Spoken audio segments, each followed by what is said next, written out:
देश भर के लाखों पेंशनर्स का हमारे YouTube चैनल नेशनल जगत में हार्दिक स्वागत है। नेशनल जगत की इस विशेष सूचना रिपोर्ट में आज हम लेकर आए हैं पेंशन भोगियों और फैमिली पेंशनर्स के लिए 7 ऐसे महत्वपूर्ण नियम और अपडेट जो सभी के लिए जानना बहुत ही जरूरी है। आपका बिना कोई समय खराब किए चलते हैं हम कि इस वीडियो में आपको क्या क्या बातें बताई जाएगी। इस वीडियो में आपको यह बताया जाएगा कि पेंशन रिकॉर्ड को अपडेट कैसे रखें, जिसमें आपका पता, बैंक खाता, फैमिली पेंशन रिकॉर्ड जो है उसमें क्या क्या गलतियां हो सकती हैं और उन गलतियों से हमें क्या नुकसान हो सकता है वो बताएंगे। जीवन प्रमाण पत्र जो आप हर साल जमा कराते हैं उनमें कौन सी गलती रहने से आपका जीवन प्रमाण पत्र जमा नहीं हो पाता और आपकी पेंशन बंद अगर हो गई तो उसको चालू कराना बड़ा मुश्किल हो जाता है, तो उसमें कौन सी सावधानी बरतें। महंगाई राहत डीआर जो सरकार के द्वारा दी जाती है उसकी गणना किस तरह से करें और उसका सत्यापन किस तरह से आपको करें कि आपको पूरी पेंशन मिल रही है। अतिरिक्त पेंशन जो 80 वर्ष या उससे ज्यादा मिलती है वह आप कब मिलेगी और किस महीने से मिलेगी।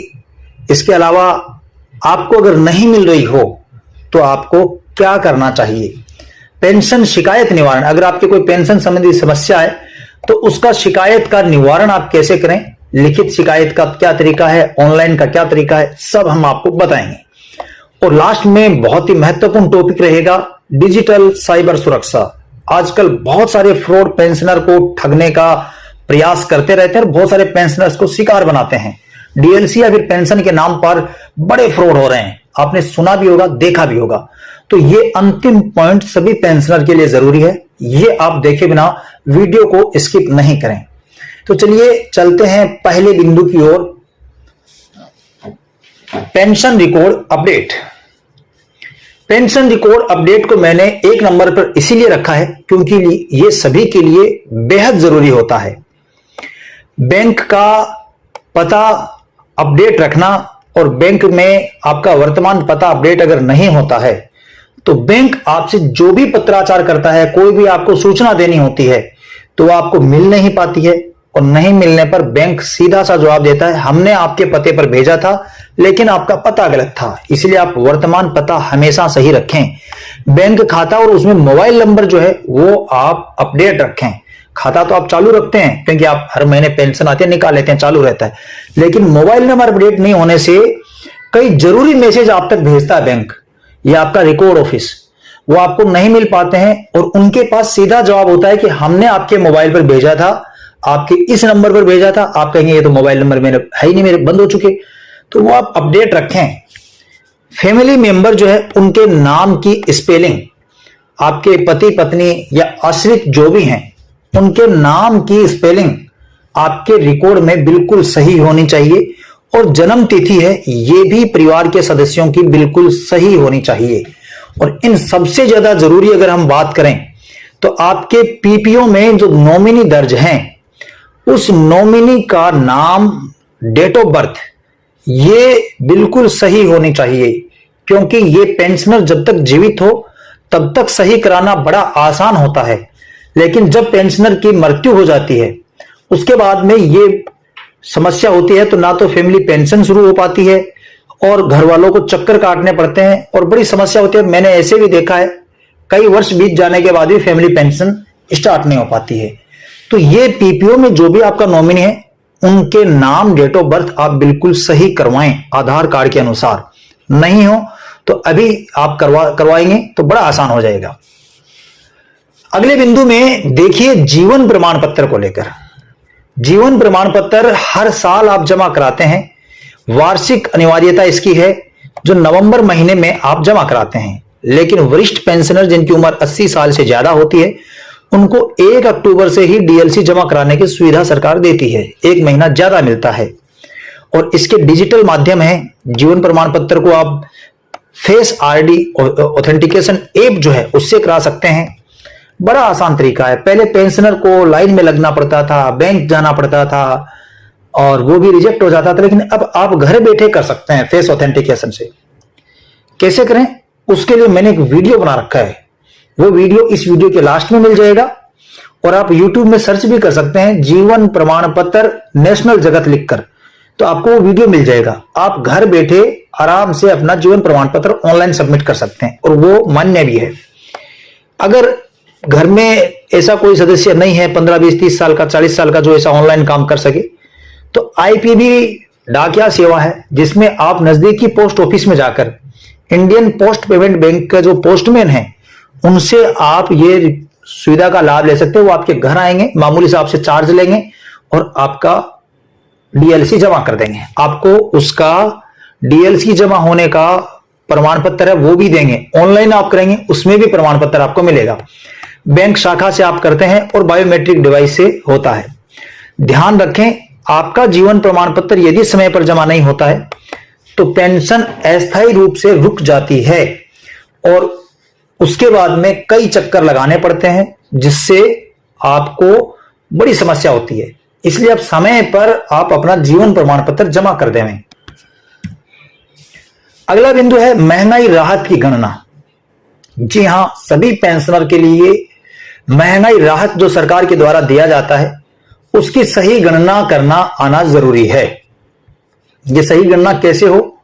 सही गणना के लिए यह है कि सरकार आपकी 2 बार DR बढ़ाती है, जनवरी में और जुलाई में, और ये आपकी DR आपकी मूल पेंशन पर मिलती है, मूल जो बेसिक होती है उस पर मिलती है। अगर आप कम्यूटेशन आपने करा रखा है तो भी मतलब 60% तो आपको पेंशन मिलती है, लेकिन 40% जो कम्यूटेशन आपने कराया है उस पर भी आपको DR मिलेगी।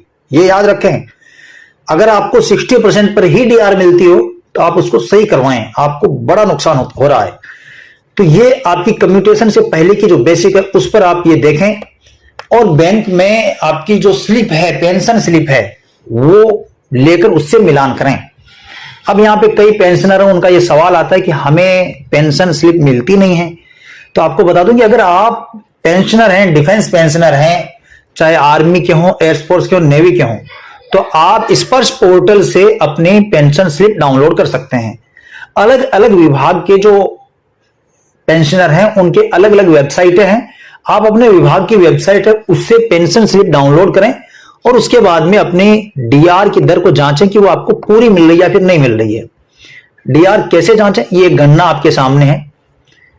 जैसे कि मान लीजिए कोई ऐसे पेंशनर हैं जिनकी बेसिक 30,000 रुपए है, और एक एग्जाम्पल लिया मैंने 63% DR का। हालांकि DR बढ़ती रहती है, 66, 70, 75 कुछ भी हो, हमने एक एग्जाम्पल के तौर पे 63% लिया है। 30,000 रुपए बेसिक हो तो 63% आप निकालेंगे तो 19,500 रुपए आपकी DR आती है। ये कैसे निकाला आपने? ये DR जो होती है 30,000, उसको आप गुणा करें 0.63 से गुणा कर दें। जैसे 63% है तो 0.63 से गुणा करें। अगर 66% है तो 0.66 से गुणा कर दें। 70 है तो 0.70 से कर दें। आप इस तरह से आप अपने बेसिक से गुणा करेंगे तो आपकी DR यहां पर आ जाएगी, इतने रुपए DR बनती है।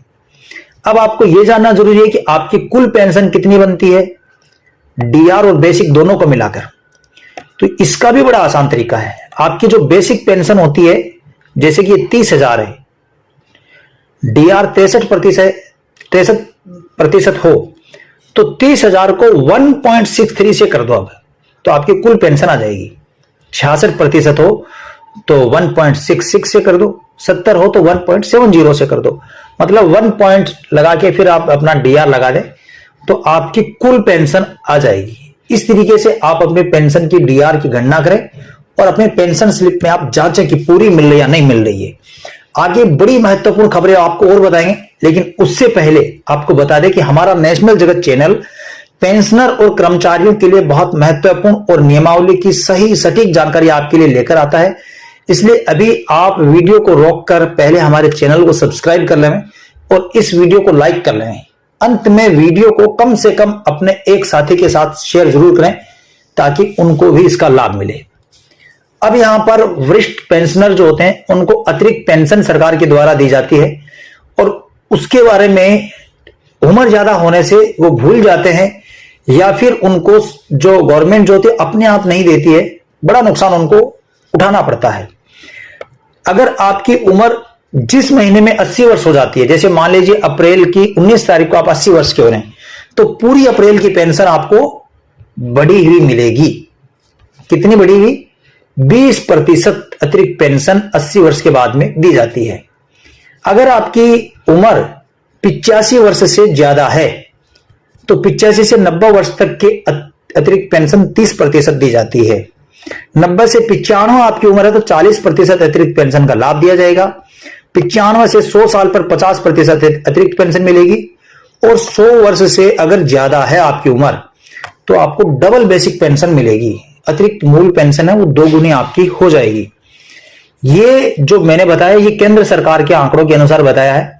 अलग अलग राज्यों में अलग अलग आयु सीमा हो सकती है। जैसे राजस्थान में 70 साल के बाद में ही अतिरिक्त पेंशन दी जाती है, हिमाचल प्रदेश में 65 वर्ष से दी जाती है, और केंद्र सरकार को भी बदलाव करते हुए ये फायदा 65 वर्ष से दिया जाना चाहिए। लेकिन फिलहाल 80 वर्ष का नियम है जो हम आपको बता चुके हैं। अब देखिए पेंशन शिकायत निवारण। जी हां, पेंशन शिकायत निवारण को लेकर 3 स्टेप मैंने आपको यहां पे बताए हैं। सबसे पहला इजी स्टेप होता है लिखित शिकायत दीजिए। आप पेंशन नहीं आ रही हो, कम आ रही हो, आपको लगता है कि ये सही नहीं है, तो आप अपने जो संबंधित कार्यालय आपका है या फिर बैंक की शाखा उसमें लिखित शिकायत दें। लेकिन लिखित शिकायत देकर ऐसे नहीं कि आप आ जाएं, आप उनसे पावती लें, रिसिप्ट लें, क्योंकि जब आप रिसिप्ट नहीं लेंगे तो आपकी शिकायत को डस्टबिन में फेंक दिया जाएगा। आप उसकी फोटोकॉपी करवाएं, आपकी जो शिकायत है फोटोकॉपी करवाकर आप कार्यालय का अध्यक्ष उसके सील लगवाएं, साइन करवाएं, और अगर हो सके तो जो शिकायत पंजिका है, शिकायत रजिस्टर है, उसमें उसको दर्ज करवाएं और उस शिकायत पंजिका के रजिस्टर का क्रम संख्या लगवाकर उसकी रिसिप्ट आप प्राप्त करें। अन्यथा आपकी शिकायत को डस्टबिन में फेंक देते हैं। और यहां पर जो बैंक के जो कर्मचारी होते हैं वो आपको पता है, आप सभी जानते हैं कि उनका व्यवहार किस तरह से होता है। आप मान लीजिए कि शिकायत देके नहीं होता आपका काम, तो फिर आपके लिए दूसरा तरीका है ऑनलाइन शिकायत का, जहां पर सुनवाई 100% होगी। मैंने करके देखा है। सीपी ग्राम जो पोर्टल है, यहां पर पेंशनर्स के लिए बनाया गया ये स्पेशल पोर्टल है। आप शिकायत दर्ज कीजिए, शिकायत पूरा दर्ज होने के बाद में एक आपको नंबर मिलेगा, ट्रैकिंग नंबर, उससे उसको ऑनलाइन चेक कीजिए। आपकी शिकायत जो है उसको कौन अधिकारी हैंडल कर रहा है वो भी आएगा, उसके मोबाइल नंबर भी आएंगे, तो पूरी जानकारी इसमें आती है। तो आप ऑनलाइन शिकायत दर्ज करें। अगर घर में कोई युवा है तो उससे करवाएं, या फिर आप ई मित्र से करवा सकते हैं, कॉमन सर्विस सेंटर से करवा सकते हैं। कैसे होती है ये, इसके लिए आप सीपी ग्राम्स नेशनल जगत लिखेंगे तो हमने एक वीडियो बनाया है, वह वीडियो आपको मिल जाएगा। उस वीडियो में हमने बताया कि किस तरह से आपको ये शिकायत जमा करानी होती है, और इस वीडियो के लास्ट में भी हम वो वीडियो आपको उपलब्ध करा देंगे, सीपी ग्राम से शिकायत दर्ज कराने का तरीका। आगे आप देखिए नियमों व योजनाओं का ज्ञान। जी हां, ये सभी पेंशनर के लिए 3 चीजें बहुत जरूरी हैं। आपको अपने अधिकारों के प्रति सतर्क रहना चाहिए। आपका चाहे पेंशन का अधिकार हो या आपका मेडिकल का अधिकार हो, ईसीएचएस सीजीएचएस का हो, कोई भी आपके पेंशन नियम हो, उसके बारे में आपको सतर्क रहना जरूरी है। बिना हिचकिचाहट के आपको सवाल पूछना चाहिए। आपकी पेंशन डिसबर्सिंग एजेंसी है, उनसे आप सवाल पूछें या फिर बैंक से पूछें। सवाल आप पूछें। आपके ऑफिशियल सर्कुलर जारी होते हैं, ऑफिशियल मेमोरेंडम, सरकारी आदेश जारी होते हैं, आप उन पर नजर बनाए रखें। कैसे बनाए रखें, इसके लिए आप या तो विभाग की वेबसाइट पर जा सकते हैं या आप हमारे चैनल को सब्सक्राइब कर सकते हैं। हम इस चैनल पर लगभग जो आदेश होते हैं उनको आपके लिए समय समय पर लाते रहते हैं।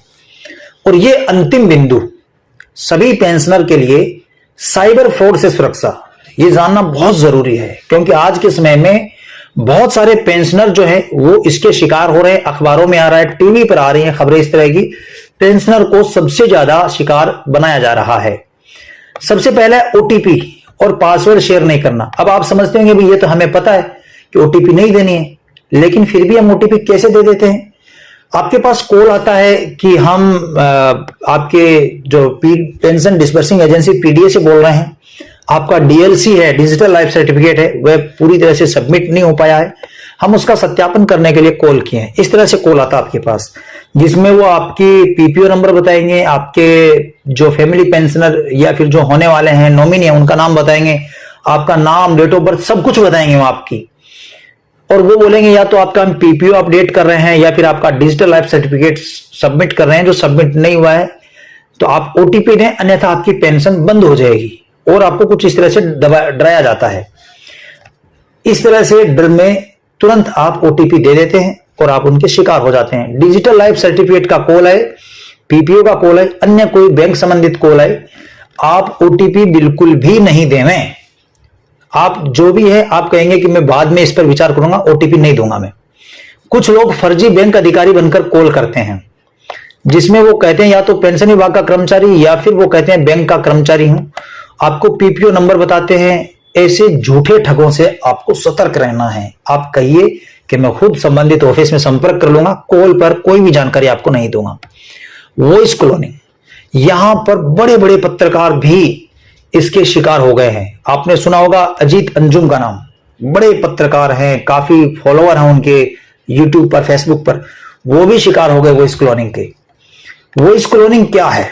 वॉइस क्लोनिंग यह है कि कोई व्यक्ति आपके घर वालों की किसी आवाज को कॉपी कर ले, आपके पति पत्नी की आवाज को कॉपी कर ले, आपके बेटे या बेटी की आवाज को कॉपी कर ले, पोते या पोती की आवाज को कॉपी कर ले, तो उस आवाज को कॉपी कर कर उसी आवाज में आपसे पैसे मांगने लगे। बताए कि मैं बहुत फंस गया हूं, बड़ी समस्या है, आप जल्दी से, मैं आपको व्हाट्सएप पे भेज रहा हूं, उस पे आप पैसे भेज दो, या फिर किसी भी तरीके से आप ओटीपी दे दो, मेरे को सख्त जरूरत है। इस तरह से वो आपसे मांगेगा, आपके रिश्तेदार की आवाज में, आपके परिजन की आवाज में। आप पहले पूरी तरह से वेरीफाई करें कि वो व्यक्ति सही है। आप उसको पूछे, जैसे वो आप कहे कि मैं आपका बेटा बोल रहा हूं, तो बोल बताइए, पूछिए उसको कि आप किस जगह से बोल रहे हैं, किस शहर से बोल रहे हैं। अब वो ये पूछते ही वो फंस जाएगा। ऐसी चीजें पूछें जो वो बता नहीं सके, तो आप पहले वेरीफाई करें। इसमें आजकल ये बहुत ज्यादा चल रहा है। और एक है त्वरित समाधान। अगर आप मान लीजिए कि सब कुछ सुरक्षा बरतने के बाद भी उनके शिकार हो गए, साइबर फ्रॉड के शिकार हो गए, तो आपको जल्दी से जल्दी पता लगते ही 1930 पर शिकायत दर्ज करनी चाहिए, 1930 पर। जितनी जल्दी आप शिकायत दर्ज करेंगे उतने ज्यादा आपके पैसे आने के, वापस आने की संभावना ज्यादा रहती है। तो ये आप जरूर ध्यान रखें। इस वीडियो में हमने ये 7 बिंदुओं के बारे में जाना है। पेंशन रिकॉर्ड, जीवन प्रमाण, महंगाई राहत, अतिरिक्त पेंशन, शिकायत निवारण, नियम जागरूकता और साइबर सुरक्षा। इनके संबंध में आपका कोई भी सवाल हो वो आप कमेंट बॉक्स में हमसे पूछिए। और पेंशन भोगियों से ऐसी ही महत्वपूर्ण जानकारी आप पाना चाहते हैं तो आप हमारे चैनल को सब्सक्राइब कर लें, इस वीडियो को लाइक करें, इस वीडियो को शेयर करें, अपने कम से कम एक पेंशनर के साथ में इस वीडियो को शेयर करें, व्हाट्सएप पे, ग्रुप में, या उनको पर्सनल भेजें। एक साथी को आप इसको जरूर भेजें और हमारे चैनल को सब्सक्राइब करें। मिलते हैं अगले वीडियो में, तब तक के लिए जय हिंद, जय भारत।